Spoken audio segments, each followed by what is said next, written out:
Assalamualaikum warahmatullahi wabarakatuh. Perkenalkan, nama saya Nurse Henry Gozali Escape. Saya adalah peserta Nusantara Sehat tim batch 18 angkatan tahun 2021. Pada kesempatan kali ini saya akan menjelaskan tentang POL atau pengangkutan orang luka. Video ini dibuat untuk menyelesaikan tugas bela negara pada kelas Nusantara Sehat tim batch 18 tahun 2021. Selamat menyaksikan. Pengangkutan orang luka oleh satu orang. Pada umumnya pengangkutan orang luka secara garis besar ditujukan untuk memindahkan korban dari tempat kejadian dalam rangka untuk memberikan pertolongan pertama. Memindahkan korban menuju fasilitas kesehatan lain yang lebih mampu dalam rangka mendapatkan pertolongan lanjutan. Berdasarkan hal tersebut, maka pengangkutan orang luka pada prinsipnya dilakukan secara darurat dan tidak darurat. Berikut adalah macam-macam pengangkutan orang luka oleh satu orang. Yang pertama, menjulang. Pengangkut jongkok menyisipkan tangannya di bawah ketiak penderita yang tidur terlentang. Lalu pengangkut mengangkat penderita dan didudukan di atas pahanya. Ketiga, sisipkan tangan kanan pengangkut di bawah di antara kedua kaki penderita. Tangan kiri menahan tangan penderita, kemudian tangan kanan mengangkut memegang tangan penderita. Selanjutnya, tangan kiri mengangkut bertumpu ke tanah dan mulai berdiri. Betulkan letak penderita dan usahakan tulang kemaluan penderita terletak di pundak penolong. Mulailah berjalan. Nah, keuntungan dari menjulang ini yang pertama dapat digunakan untuk mengangkut korban sadar maupun tidak sadar. Kedua, prosedur pengangkutan sederhana sehingga dapat digunakan secara cepat.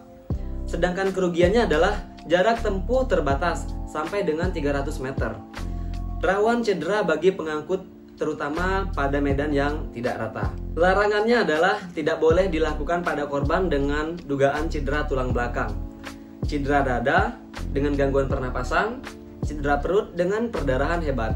Dan yang terakhir, tidak boleh dilakukan pada korban dengan dugaan patah tulang paha. Pengangkutan orang luka yang kedua adalah dengan cara memapah.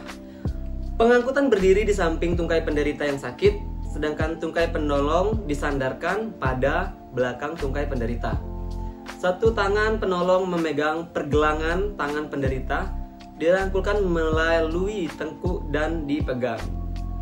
Tangan pengangkut yang lain merangkul pinggang penderita dari belakang.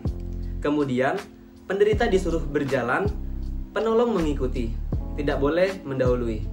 Nah, keuntungan dari memapah ini adalah pertama, prosedur pengangkutan sederhana sehingga dapat digunakan secara cepat. Jarak tempuh relatif jauh sesuai kemampuan korban. Sedangkan kerugian tidak dapat digunakan untuk pengangkutan korban tidak sadar atau terlalu lemah sehingga tidak mampu berdiri. Larangannya tidak boleh dilakukan pada korban dengan dugaan cedera tulang belakang dan tidak boleh dilakukan pada korban dengan dugaan patah tulang paha. Pengangkutan orang luka yang ketiga adalah membopong. Penderita didudukan di atas paha penolong. Pengangkut mengapunya atau tangan penolong di bawah kedua paha penderita, sedang tangan yang lain merangkul di belakang punggung penderita. Penderita merangkul penolong. Penolong berdiri perlahan-lahan.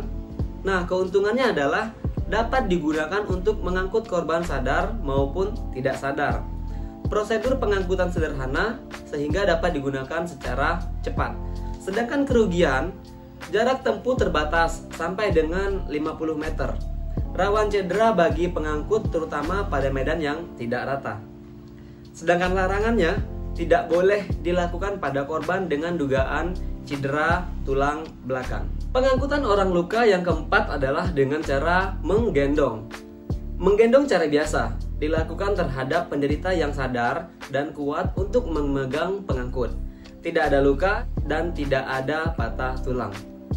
Menggendong cara ransel, yang pertama, gunakan 2 buah couple rim yang diperpanjang dengan disambung. Tempatkan sambungan couple rim di bawah pahan dan punggung penderita pada posisi terlentang.